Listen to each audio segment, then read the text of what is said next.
This is the EnT podcast, conversations about education, technology, and culture, with Dr. Doug Reed and Dr. Matt Stranick.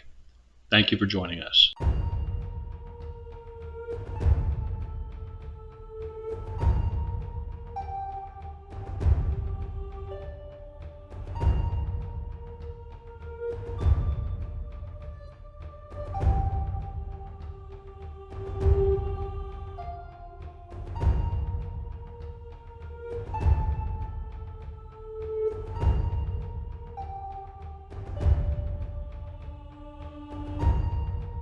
My name is Dr. Doug Reed, and I am located on Abagway, the traditional and unceded territory of the Mi'kmaq people.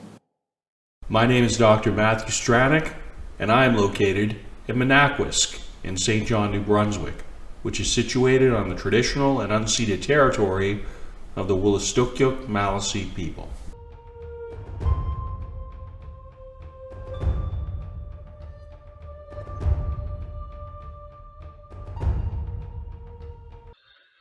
Hello again, everybody. You wouldn't know this, but this is actually the second of a very closely sequenced series of recordings here, which we're perhaps even just in the midst of. You might be getting a quartet chronologically of some somewhat related-ish episodes. It's nice if we can pull it off. The technology seems to be cooperating. Which doesn't always happen, which I think actually is a good segue into this topic. Doug, why don't you tell us about the topic for this episode? Okay, the topic is absolutely what you came up with. You make a lot of comments, and this one just hammered home exactly where we need to go. So it's the 12 grievances of an EdTech Christmas, or the 12 insights of an EdTech Christmas, depending on how much you want to grieve and how much you want to be helpful, how much you want to be hurtful. So that's what we're doing. And I want to thank you for it, because I never would have thought of it, because I always saw grievances as negative, and they're not. But it forced me to take another look at my definitions and come to grips with other stuff. So thank you for that. I appreciate that. Dude, I am so grateful that I get to have like regular conversations with you and with Dan, but in the context of the show where I can just say, I had a Seinfeld moment there, and I'm saying rather facetiously because we seem to be having some technical difficulties on some of our previous, episodes. It seemed like I'm just like, and you were just like, right. And it was like, okay, then the mystery episode, folks, as alluded to on some of the previous recordings. I'm actually at a New Year's Eve party on Mars, if you can believe it. And I think somewhere in there must be a radioactive Festivus pole. So with that in mind, Doug, why don't you just start us out here? I know that we're at an advantage. We're at a disadvantage, folks, because Doug sent me his notes, conscientious soul that he is. He sent me his. I know what his are. He does not know what mine are.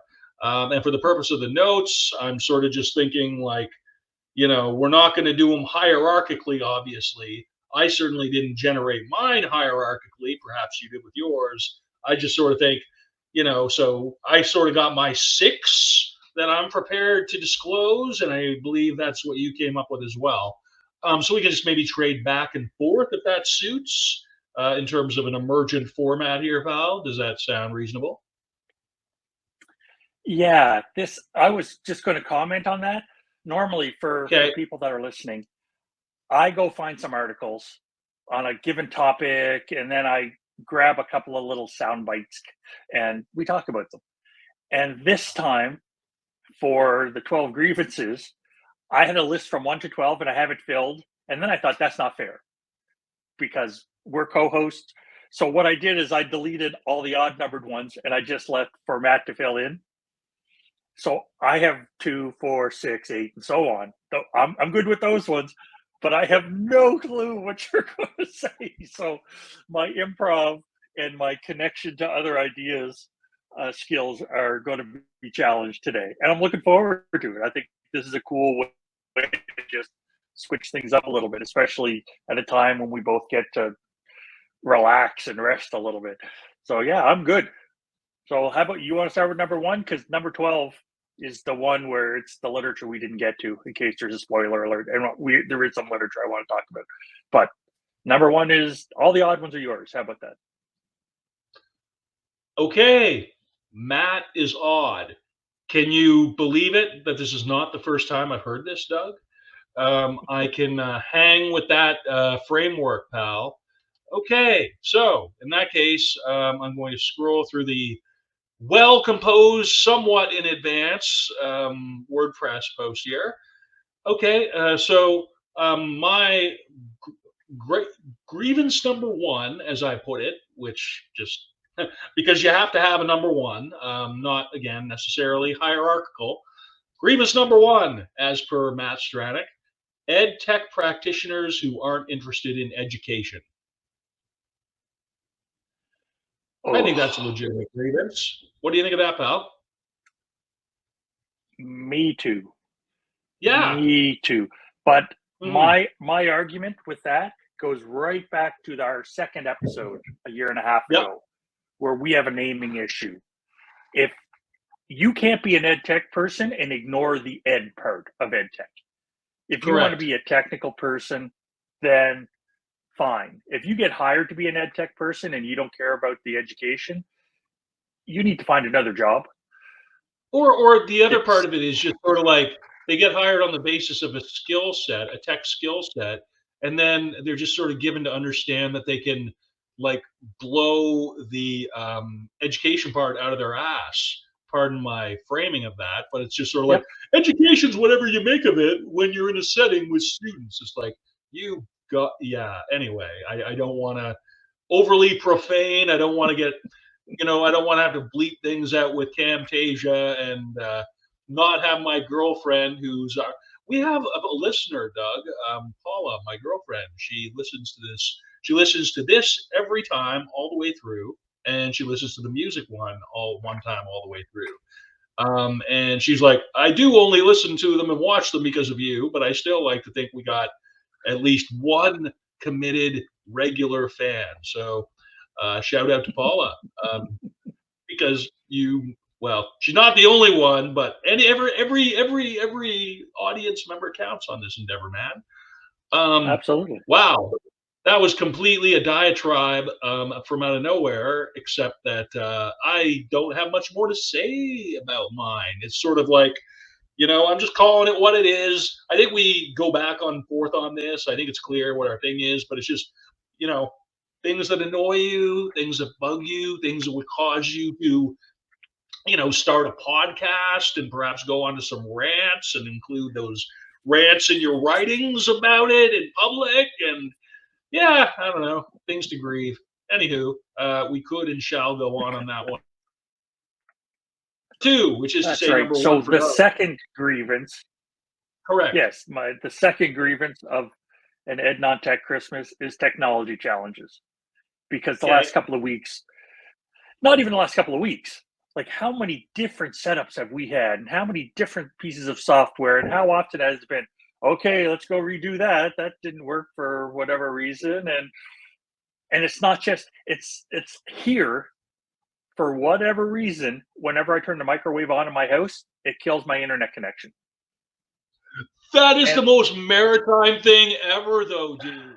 That is just the epitome of maritime internet things. I mean, honestly, like, well done for rolling the paradigm, man. Honestly. So since we're ed non-tech, we are doing a lot of learning, and that's the education part. And sometimes I just hate the technology. It's like, it needs to be simpler than this. So when I'm trying to wave my wife down, like, no, don't warm up that coffee. It's ridiculous in this day and age. You got to just start. You got to conspicuously leave like kerosene burners around, just like in the kitchen, just sort of strategically start just. And one day, the whole house turned into a net zero home. Oh, I'd love to get there. I would. Yeah, I hate I know. paying the power bill. I understand we need to, but I hate it. So that's the technology challenges. We have our terminal degrees, and we're still a year and a half later dealing with technology challenges. So I think that it's bugs me a cool little. though, and I like Doug at the beginning of this that you sort of took a very broad view here that grievance is not to be construed negatively as such, right? It's sort of a challenge statement. It's sort of optimistic. Like if you weren't feeling Yeah, optimistic to complain or articulate something as a complaint, you'd just be, I'm beaten down by it, or I ignore it, or whatever. So it really is an act of optimism, which I think actually speaks to some of yours later on, where we maybe have drifted away from sort of our critical focus on this show. But I know what yours are, and you don't know what mine are. So anyway, man, that true was a good enough. one. That is a good True one. enough. You Thanks. want? Yeah, yeah. So what's you want? Should I do one, or should we do like maybe a couple and a couple? Because you got some readings No, too. no. Yeah, that'll be number 12. So how about you do number 3, and then we'll just keep alternating, and then for 12, then we can talk about the literature. Okay, okay, cool beans. Just rightio. So grievance the third, as it were, grievance the third. We can't agree on a single aspect of terminology, which Yeah, I think and we again, yeah, which again I think is something that has informed. Like that's just like, oh, I've listened to your show more than once, and this is like surprising. Like, no, this is just things that are sort of a perpetual thing, that's coming up here. And to me, I just like, yeah, I mean, because again, I think this is where like the budgetary sort of mandate associated with our field becomes a little bit more entrenched and insidious. It's just like every institution is going to call every set of things that they have, different terms to accommodate their stakeholders and to accommodate budgetary, acquisitions, as it were, in any given fiscal year. And it's just so then when any professional or even academic literature sort of is generated based on those practices, it's just like, well, we got to first clarify we mean this, that, and the other. And that's, to its credit, what the good practitioner reviewed literature does. That's why you clarify your terms and you have your frameworks and you say very specifically under these, that, and the other conditions. But man, the other aspect of it is just like, we're a friggin' flash in the pan, like hype of the year, whatever you can attach. Like, well, and now I'll have my smart board, surplus for the next decade because no one's going to use these 5 that I'm buying right now, and it costs them $20,000 each, or whatever it costs back in the day. I'm sure they never cost that much per unit, but you get my drift. So that's sort of what I was thinking with absolutely. that one, bud. Yeah, it starts with faulty and like uh, mercenary use of terminology. Because if you don't define who you are and what you're about, someone else surely will. I think Gandhi said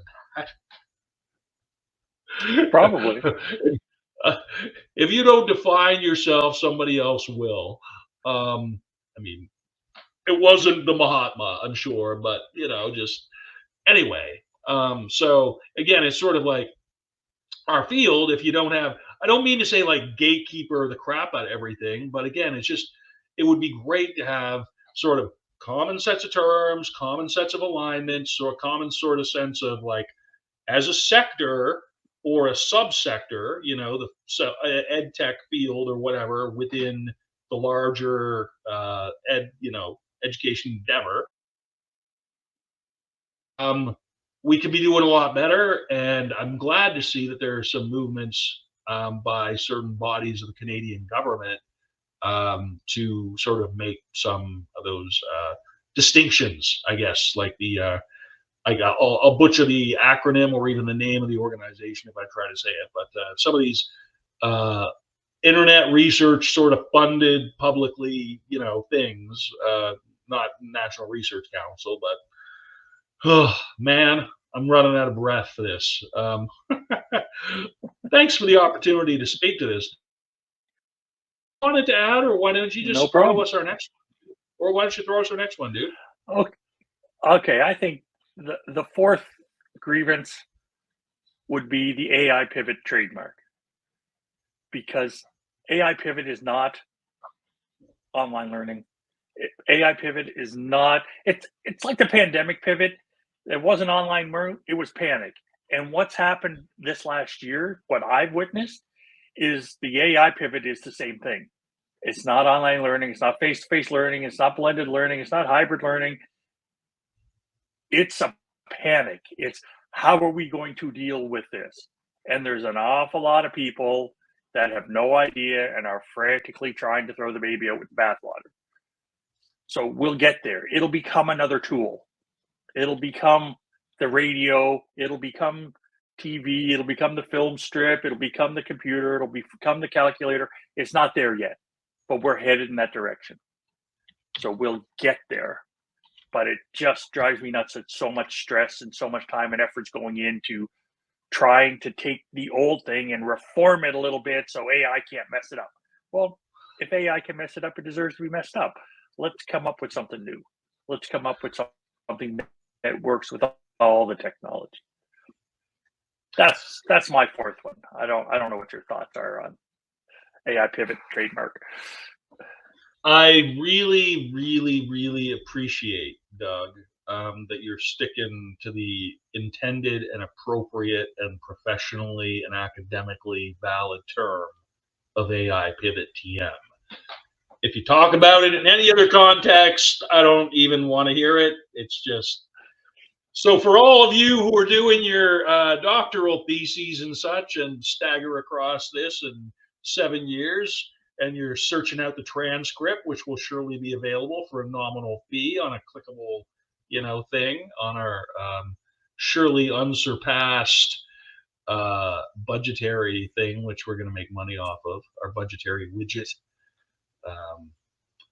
Global domination is in the cards for the ENT in 2024 or thereabouts. Wow.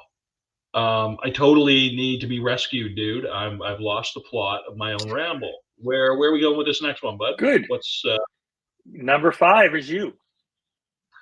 I'm up number 5 and I'm still alive. It's ain't no jive. I used to try and rap for my children sometimes, and to great hilarity for me. And then eventually, it was just like, "Dad, we're not 3 anymore." Like, fine, you're not 3 anymore. Okay, so my next one, I guess, is Grievance the Fifth, as it were. There's a pretty good career to be had by watching others teach and lamenting about their shortcomings. I'm just like, if you want to be just like, oh, they don't know even how to friggin' do this basic thing. And I don't know, man. At institutions which shall remain undisclosed, this whole just this running pipeline of it's not even like it's unprofessional. It's not like people are just, being rude. It's just this sense of gatekeeperdom just on the most minuscule, well, if you knew how to use the system better, or well, if you knew how to just interpret these directions which I've given you. Just this and it doesn't end in the I guess bad customer service is sort of what I mean. But then it inculcates a sense of enhanced whatever, being above what you actually do. And that can go into back channel and form a sort of, I don't know, a sort of us against them mentality. Again, I'm not speaking from any direct or specific experience. I'm sort of hypothesizing a bit, just based on what happens in a staff room with an attitude problem, I suppose, is like I've experienced that in a few different contexts, not any single one. I mean, it's just there's pockets of people who just like they want to elevate themselves by kind of like, oh, your lack of knowledge is compelling to me. So I just think we got like maybe more of that in our field than we ought to. And I don't know. That's anything you feel like adding there, Bud? I know it's kind of wide and kind of weird, but that one. But Well, no, as a former K-12 teacher, former public school teacher, I remember going to social events, and one easy topic for people was let's bash teachers. Because yeah, everybody has spent 12, 13 years in school, right? Unless you dropped out in grade 10 or grade 9 or whatever, most people have finished high school and spent that time, and they all had a bad teacher. Because the odds of them not having a bad teacher is pretty slim. And instead of infinitesimal. talking about how wonderful the good teachers are, doesn't get you the laugh or doesn't get you the chuckle in when you're having drinks at somebody's party around the holidays. So Right. take the shot, because you sat there for 200 days and you're in that person's class for 6 hours a day or an hour a day once you got to high school or whatever that happened to be. There's always going to be something negative or something you could take a shot at. And I see that with some people that took jobs at centers for teaching and learning that maybe shouldn't have. If you walk in and you want to build a relationship with somebody, and the first thing you do is take shots at, you did that wrong, you shouldn't have done that, don't you know how to do that? Yeah, you're not building that relationship. But if you come in with, hey, I have some suggestions, that seemed to be a struggle, here's a way to make it better. And it's, how do we make this work? How do we have insight to help rather than just, let's slam them because they're easy to slam? Those are my thoughts on that. I agree with But everything you said, and I would like to buy your pamphlet. Okay. Yeah, I have one for sale. It's $1 million. A cajillion, bazillion virtual internet, thingamabobbers. Yeah, I was going for the. Can you take an IOU on that, pal? I hope you can take an IOU on that one. Absolutely. I'm good for it. Absolutely. As you can see by my opulent Martian surroundings.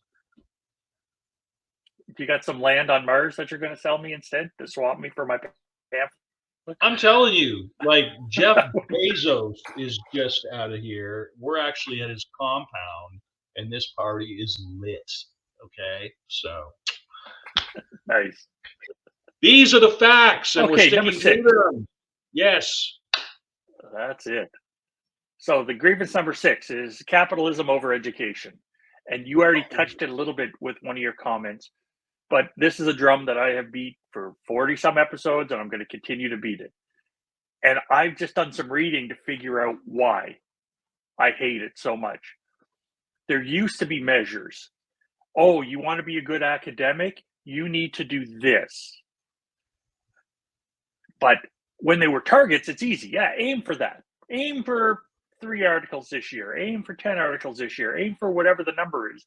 But now that it's a measure and you must do that, then the target's gone. You have the measure. That's what you're going to be based on.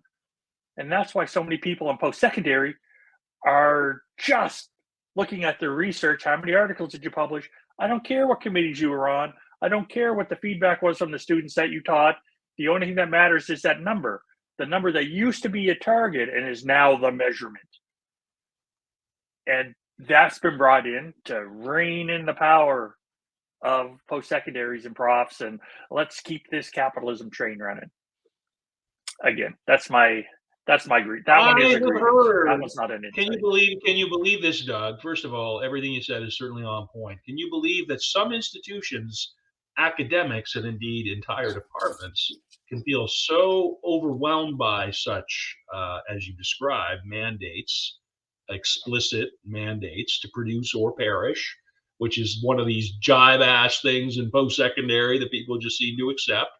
But and it's just like, okay, so they have been known to then do surveys of institutions, which to check out like fraudulent practices in academic, where you just kind of buy, you pay to publish, right? You just like, oh, yes. And some institutions, which shall remain nameless, have had kind of a big kerfuffle about this in public, and involving union grievances and settlements and harsh words in the media, such as it is. So honestly, Doug, I think everything you said is just kind of on point, and it's going to continue to manifest. And I just think that these mandates just instill insecurity in faculty and staff members who are new, or maybe at new institutions.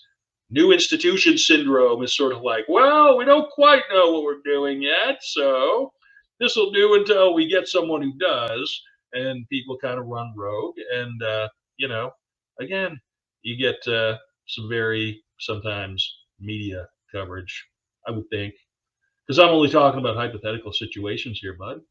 But one might think, one might envision such scenarios. So that's what I got thinking Yeah, about there, I bud. haven't experienced it.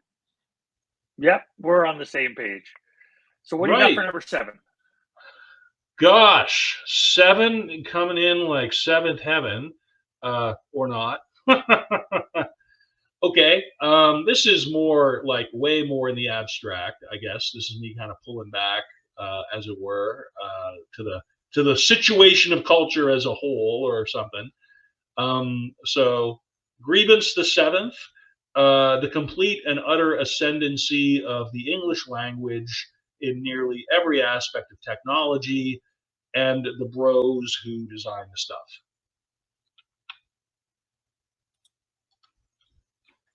It's sort of just never like, would have thought that.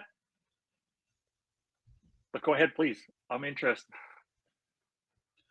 only to the extent that English is the de facto language of any technology format, be it web browser. I mean, I know that you build all, you go all the way back to like, HTML, and like you go, well, okay,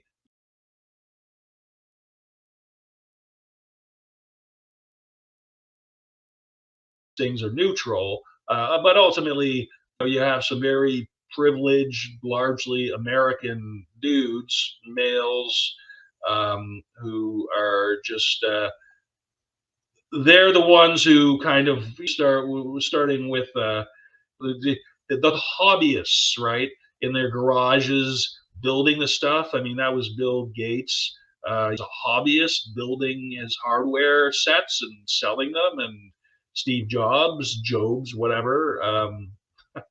R.I.P.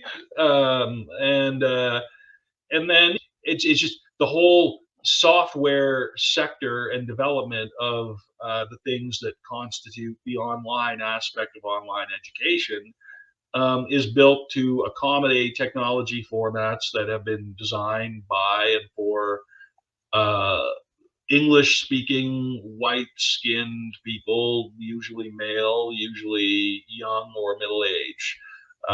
And that's the paradigm that all the other stuff is based on and built upon. And I just feel like there's just no critical discernment or recognition of that. And I know full well that I am the most friggin' hypocritical dude on earth, because I'm clearly the person that benefits from that the most in its current form. I cannot even parlay any language besides English with any credibility. And to be honest, my English skills are questionable at best, a lot of the time.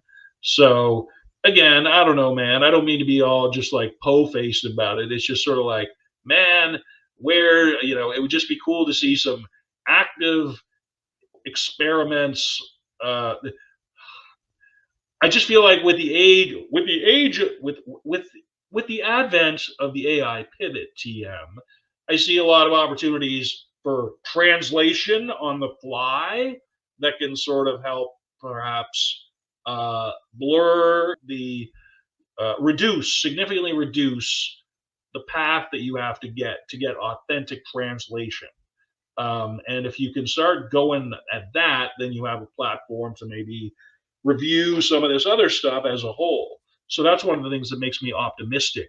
And that's the optimistic part of this grievance, I suppose, that we now have tools to actually perhaps redress past issues with greater capacity. So there we go. Bit of a really long tangent on there, pal. Was there anything else? Was there anything you could speak to from that, or?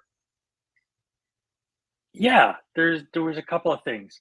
When we look at the World Wide Web and the way it was invented in Sweden, or not Sweden, Switzerland, whatever, 30 years ago, then we take a look at the American English. Every time I go to a website now, not every time, but most of the time, I get this thing that says, we use cookies. Do you accept cookies? But cookies are only cookies in North America. When I lived in Australia and when I've been in the UK and Ireland, they're biscuits.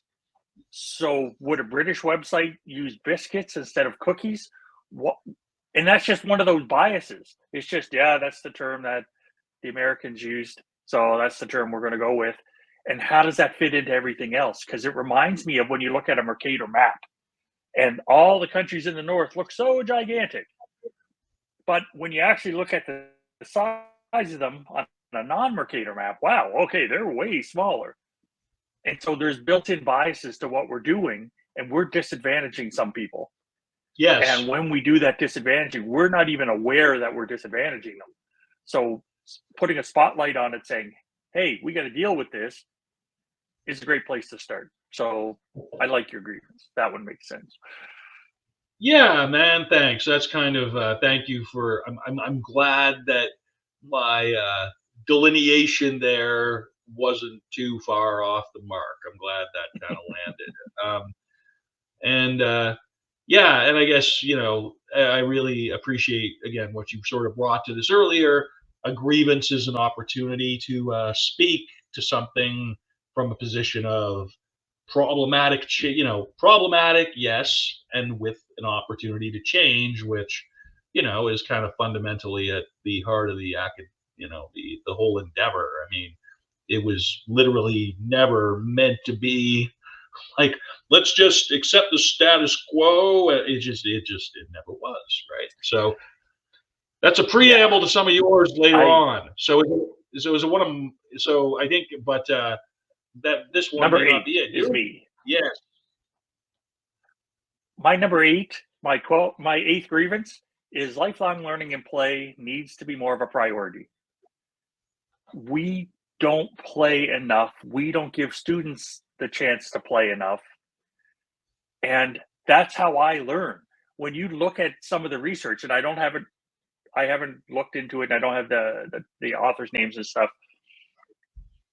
Young people in general learn quicker when they play with a topic than when here's the book, here's the whatever, here's the instruction, go learn it. If we can figure out how to make it more play, people learn quicker, and not just quicker, but they also learn in a way that reinforces it more. So they actually learn it. So they have the comprehension and the knowledge, not just the regurgitation of facts for some quizzes. We need to do more playing. We need to get off that treadmill of here's another sheet to fill in. Here's another sheet to fill in. Here's another, right? Go do questions, all the odd number questions on these 2 pages in math, and then we'll check the answers. We need to get away from that and get to the play part where they can build the learning and construct the learning in their own heads. That's my thought for number 8. That is so rad. I like every aspect of that, man. That was very elegantly expressed and articulated. I mean, I don't know. Did you find yourself did it take some thought for you to arrive at some of these ones for you, or did you just kind of nail them out just in one? In it, I was just like, and this one, I had 5 minutes or so, and I'm like, I'm gonna throw this down and kind of move on. Has this been long seeping with you, or can I ask? Some were long, some were. Some have been percolating in my brain for a while, but I went back through the show notes for a bunch of old Okay. shows to say, is there anything left there? So I went back to the notes, and none of these things should be new to any longtime listener. We've talked about this stuff before. And some I just pounded out. And I originally pounded out 12. And then I thought that wasn't fair. You needed to have half. So I then had to go and I deleted the half, the 6 that I wasn't as interested in talking about. So that building the list too big and then editing it down, that really helped tighten up where I Well, wanted to and go just with this episode. and thank you for that. I appreciate the clarification there. And I guess I would just say to speak to the point of play, that makes me in my what do you call it, post-secondary mind, or like even like training outside of academia mind, go to gamified learning and simulation. Mm-hmm. I associate those pretty strongly, I suppose, when you talk about play and how it's really meaningful in terms of setting up, cognitive and social development such that you can achieve higher level stuff. I mean, that's why, largely your fundamental character is baked into you by the time you're 5. Your basically your ability to Mm-hmm. learn, your ability to reason, to a very large extent, it's just like the musculature is really formed pretty early on, and having the opportunity to play and have robust, meaningful opportunities. And again, I'm speaking as a kid, or I'm speaking as a parent. Sorry, I'm speaking as a kid whose parents. I'm speaking of as a parent to kids who are both pretty successful in sports. And I just, again, I think of play and learning now as being something quite different, than what that meant for me in those similar years. So again, lots to ruminate on there, pal. I appreciate that one, I suppose, quite a bit. So Right on. We're 2/3 done. You're number 9. What's your 9th grievance? swing, bada bada swing. So my next one, as I click to the tab and then scroll back up, right, grievance the ninth. Okay. Lots to talk about AI, and this, I guess, is one of my ones about AI. All right. AI doesn't, can't, won't cause cheating any more than the internet did. Like, oh, there's a thing called the internet. Oh, you mean you can access things from somewhere other than your own location? Yeah. Like, we made it, the Y2K didn't cause society to implode. Like, friggin', just to sort of like, AI, and then you pull the friggin' fire alarm and just sort of, oh, like, it's just, come on, man. Come on, dudes. Come on, come on, come on. It's a little sub function of the internet, and it's got as much, it's potentially very helpful. And I mean, I don't know. I mean, I think the fact that Donald Trump, one of the dumbest humans alive, didn't manage to toast the world with nuclear weapons is a pretty goddamn good testament to the security industry's ability to friggin' handle and adapt to emergent threats. Because he's a human, like, emergent threat in all aspects of his being. And it's like, I just sort of think AI, like Terminator movies, they're gonna, it's like, nah, one of the dumbest piles of rock, failed entertainer, failed entrepreneur, led the most powerfully, militarized country in the history of history, and you didn't fucking slip on a banana or turn some third world country to toast. I mean, fuck. Well done, everybody. Anyway, that's what I was thinking with that one, dude. Now, part of a lot at the beginning of that, it reminds me of about a year ago, one of the images we shared on one topic. I had a test, like a how to graduate from high school test from the 1880s, and I would have failed because the majority of the questions were Greek and Latin. I took Greek and Latin as a course. Doug, you undergrad. surprised me in every episode. Every episode, I learned something new about Doug. And just real casually too. Like, yeah, I used to do all this boating off the coast of Australia. Yeah, I took friggin' Greek and Latin in school because I was just sorry. I just do go on, but yeah, no. It's when we talk about, you initially said the cheating thing with AI and cheating and not more than the internet. We just have to adjust what we're doing. What do we actually want students to accomplish? What do we want them to demonstrate? What do we want them to learn? And then we have to match our assessment to it. That's all we have to do. It's just match the assessment to it. Okay, number 10. My 10th grievance for an Ed Tech Christmas is we have got away from Paulo Freire's pedagogy of the oppressed lately. Back in the day, we would mention pedagogy of the oppressed at least once an episode, at least sometimes many times in an episode. And I think it's been months since we've mentioned Freire's work. And I have a copy on my desk that I stare at every day. And I'm hoping you went and you grabbed your copy. Yeah. It's just interesting that we've kind of drifted away and we haven't overtly mentioned it. So I just wanted to bring them back to make sure everybody's still aware that we need to keep going, right? Freire is at the core of a lot of what we're doing here on the podcast. Let us never be free of Freire. And it's funny because, like, I know. That's why we're going to have an AI do the transcripts for us, and we can monetize the transcripts, the little phone moles like that. Have an AI. It's just like, I'm just like, there's going to be a robot chimp that'll do things for me that I don't. That, it's just like, yeah. I mean, it's just, Trump did not kill us with nuclear technology, and for that, I think we owe both technology and the security sector pretty large round of applause.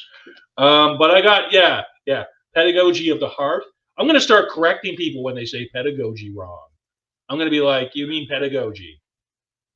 Pedagogy. No, I mean pedagogy, friend. That's what it's called. I don't know what you're calling it. Pedagogy. So we got pedagogy of the oppressed and pedagogy of the heart still. Yeah, I've got even a couple more books I was going to throw on just sitting on my computer, but I think that's just going to ring us up completely for that one. But I'll save those for the next episode because I think we're probably going to record another episode after this in pretty short order. So, radical like a cannibal, man. That's what I said. Radical like a cannibal. So okay. And you're number 11? What's number 11? Swing, bada swing. Okay. Grievance the 11th. We do an underwhelming job of mentoring and supporting each other. I had like a lot of expletives like written in there initially, but I'm like, there's a slight chance that my kid's teacher or my kid or somebody who follows me on social media in a perfectly innocuous way might go, okay, well, I'm just going to click on this podcast link because Matt's hyping it and Matt's a nice guy and I know his kid. And then, just, it's like, no. But it's just, we do such such an underwhelming job of it. Um, Again, it's like mentorship and leadership when it's there and it's actually happening properly. It's fucking great, but it's like the oxygen. It's like in Total Recall. Do you remember with Arnold Schwarzenegger, Yes. where like and they show the scene where like some dude goes out into the uncompressed Martian thing and like it's like it's just that's my contempt for lack of leadership or just a vacuum of sorts. I mean, that's just what it feels like. I mean, as the recipient of bad leadership. So, and the notion here is just you got to be proactive about it. It's helpful for it to be planned.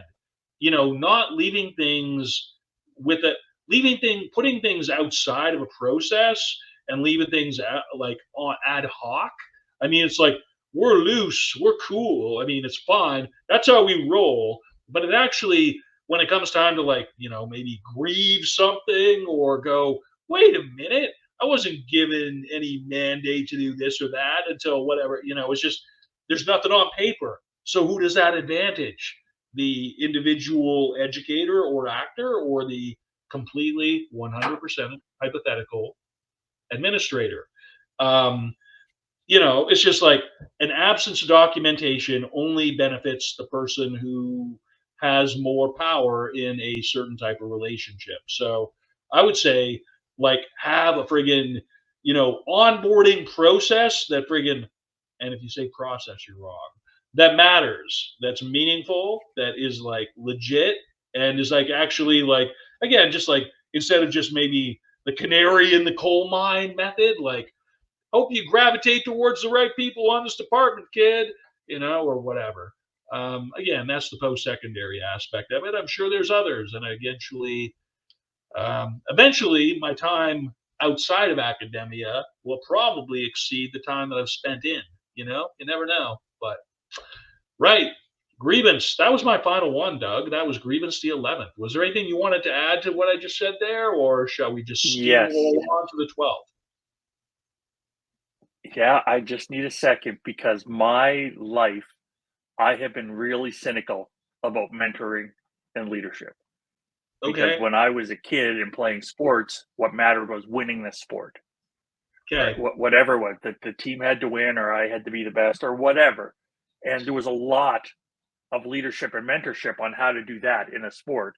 And then I got into the workplace and it was like, ugh. And I honestly, I assumed that only the wrong people got into leadership roles, right? Yes, way more often correct. than not, it was the climbers, the people that were looking out for themselves and sticking it to everybody else. But right now, I am witnessing mentorship like I've never seen. Like there are people mentoring and helping others along in a way that I've tried to do my whole career, and I've been complimented on it, but I've never seen for myself. But I'm seeing it happen with somebody else, and I think, thank goodness, there's hope. These people really exist. They're not myths. They're not urban legends. These are actual mentors and actual leaders. So I'm so happy that they might be outnumbered, but they do exist, and they are amazing.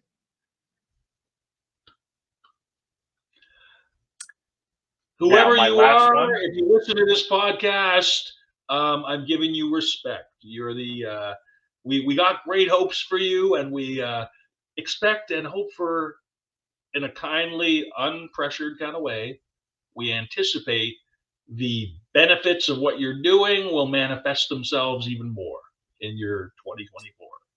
So, whoever that may be, sounds like they're on a good path. Sounds like they got good people around them, man. Yeah, it's so incredible to watch. It's like, wow. That puts a really nice, so that's a really nice kind of segue out of what I had put as a pretty critical sort of piece and sort of a nice way out of it, sort of a positive, current, contemporary example. So awesome. Good. So what's our last Now, one, bud? What's number 12? the 12th, my 12th Yeah. grievance is the literature that we did not get to. Oh, And I right. And found some. you did speak to that at the very beginning. You foreshadowed that as it was. Yes, I really did. It's almost like I planned it. It's almost like it's a literary device in a Dickensian novel, but who am I to say? Yeah. Yeah. So I have 3 little articles that I'm going to talk to really shortly. Radical. One is Ferguson Toy and Eaton, contract cheating and student stress. Okay. And it's about why students cheat. Why do they cheat on their tests? Why do they cheat in class? And it's all about there's no one simple reason, but basically it's life stress. It's Yes. how do the students participate in social institutions? What are their social relationships like? Some students don't care if they cheat. They've been told by their parents or society or whoever they need to get that piece of paper. Okay, to get that piece of paper, I got to do this in the class. I'm not learning it, so Oh I'll just cheat. man.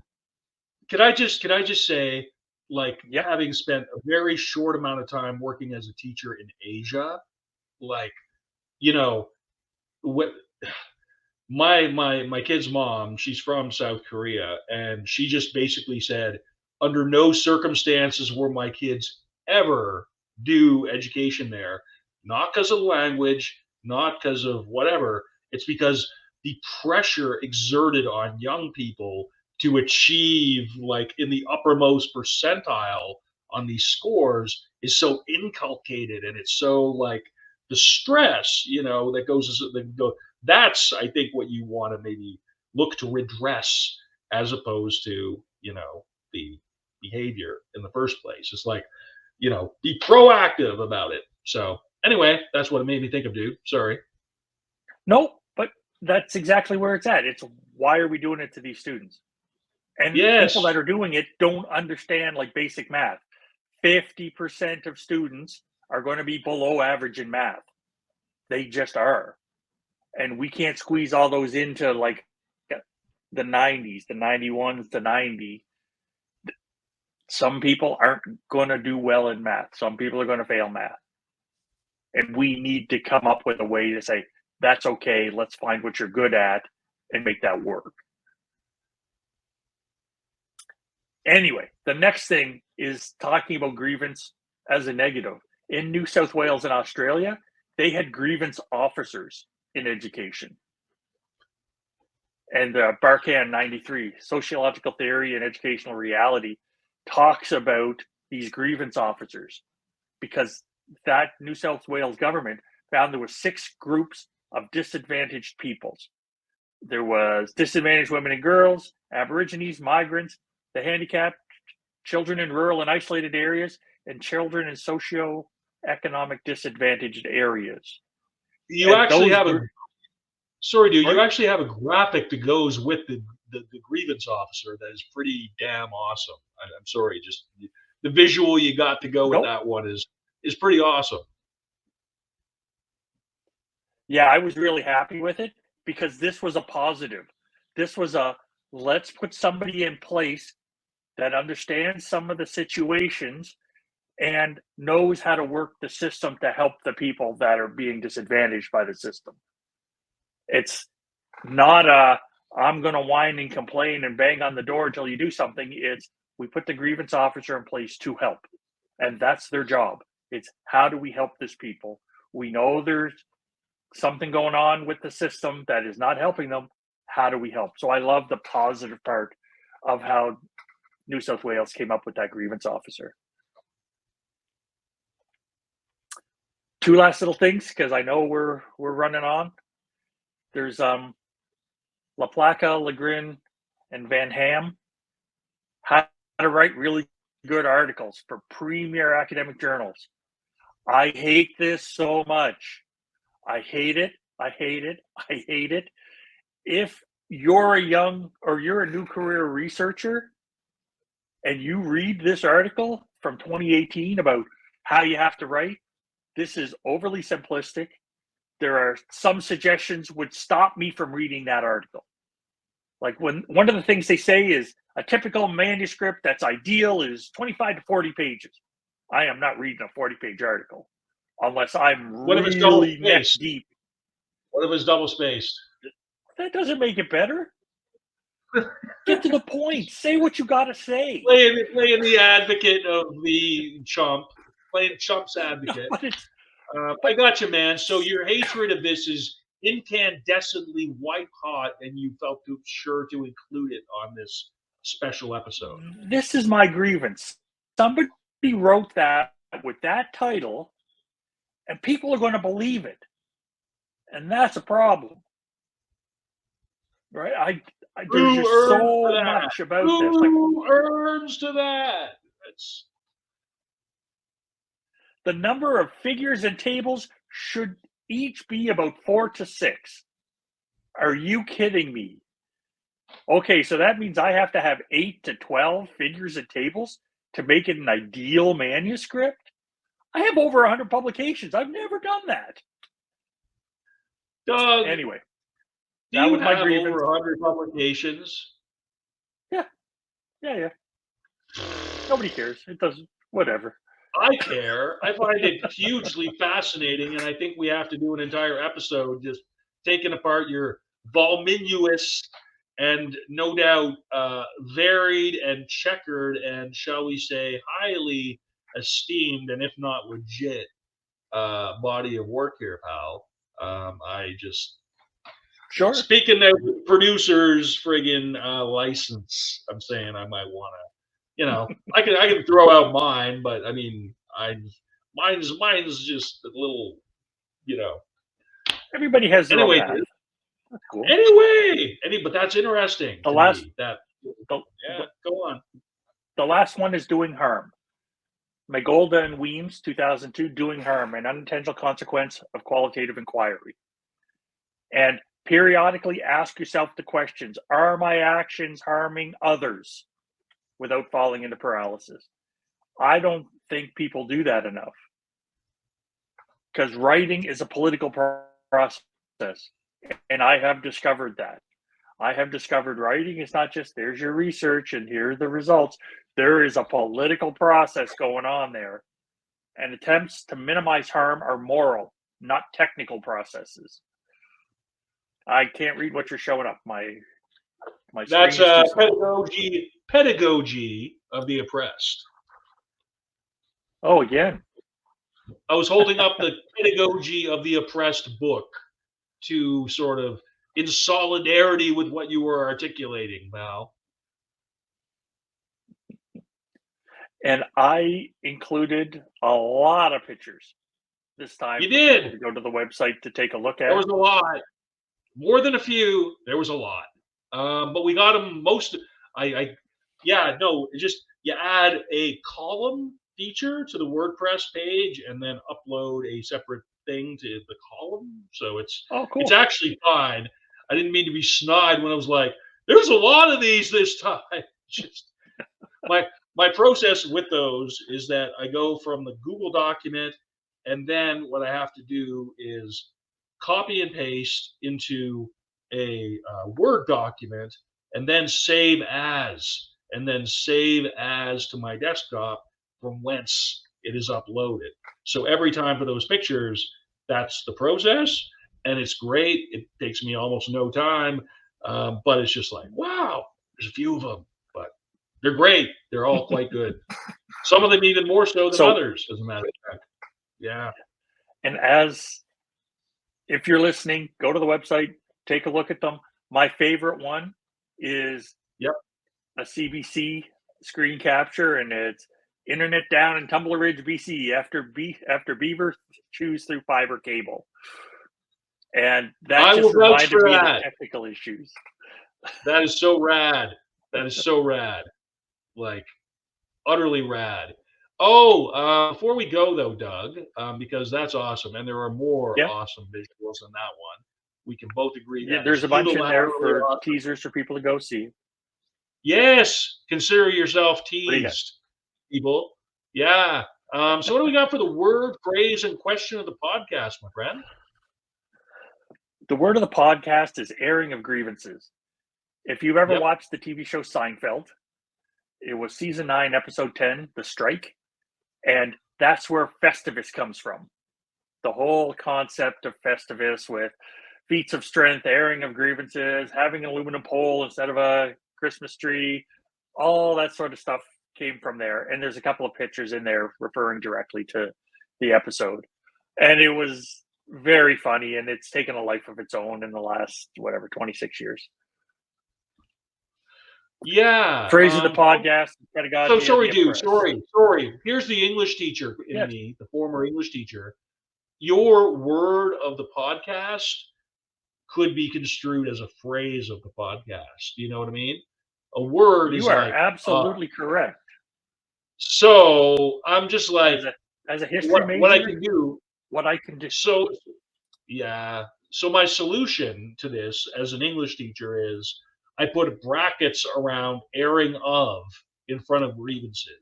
So then technically it's a single word, but it's got a modifier not to be misconstrued or miscalculated or malperceived as the phrase of the podcast. You know what I mean, friend? That is a fantastic solution. Very insightful. Thank you. Thank you, pal. Takes a village to come up with this stuff, right? So what is our phrase for the podcast? I'm about to type it into WordPress. Pedagogy of the oppressed. Because I made sure we said it at least 3 times. And you showed the I think you mean pedagogy of the people watching the video. I think people need to say I think we have a different dialect. I think you say tomato, I say tomato. I think you say potato, I say potato.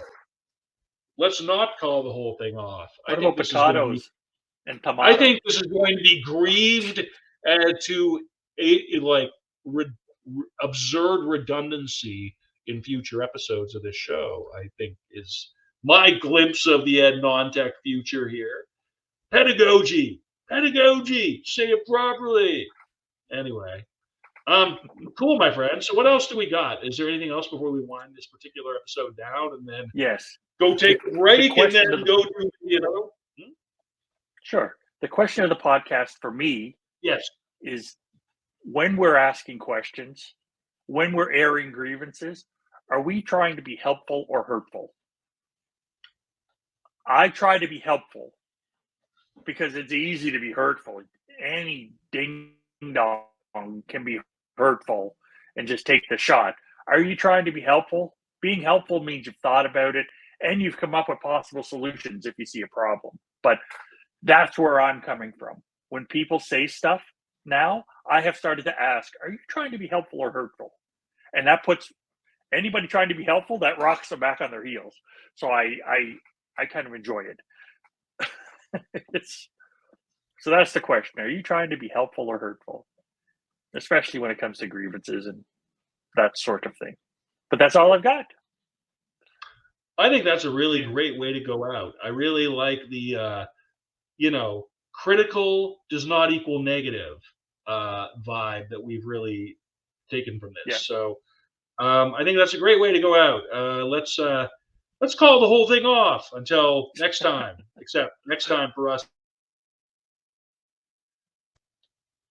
Goodbye, everybody. See you next time.